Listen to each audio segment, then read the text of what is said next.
Yan, magandang gabi. It's already 10:20 in the evening. Kararating lang po namin galing sa Sorsogon sa isang official office function.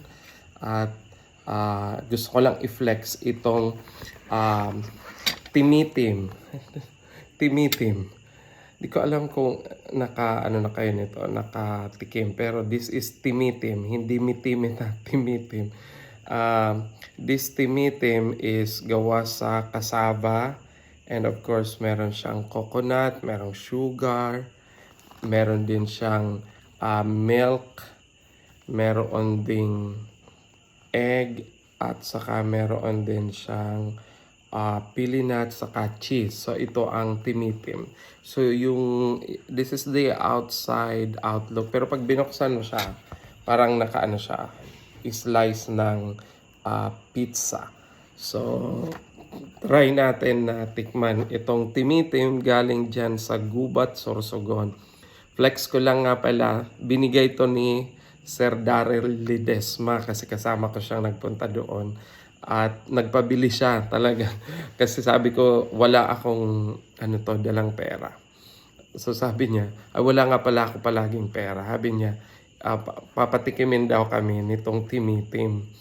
So binilhan niya kami, yung mga kasama niya, ng tig-isang timitim. Kaya thank you Sir Daryl sa timitim na isang delicacy coming from Gubat, Sorsogon. So this is a product of the Philippines, a Bicol product from Gubat, Sorsogon. So tikman natin kung anong lasa nitong timitim, di ba?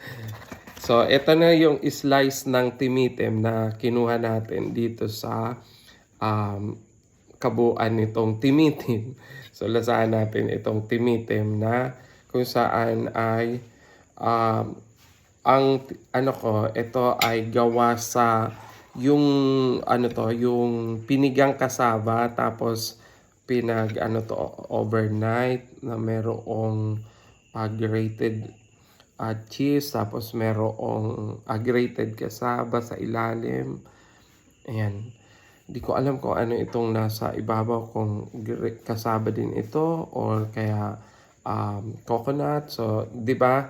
Ito ang ito ang timitim. So, tikman natin itong timitim kung ano ang lasa. Meron siya sa ibabaw na cheese, grated cheese. Tapos yung parang pinaka pinaka base na nakapatong dito sa saging ay grated cassava.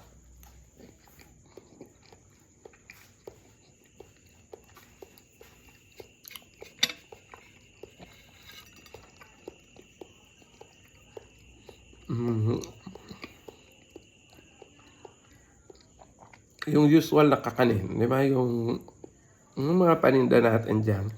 Pero ito lang na ko lang siya kasi napakalambot niya na na para siyang yung nga bang kaparehas na texture nito dito sa atin. Malambot siya kung kung kainin nyo. Malambot siya and parang kutsinta, pero mas soft pa nga siya sa kutsinta. And knowing na gawa siya sa cassava, hindi siya masyadong nangangagat yung cassava niya.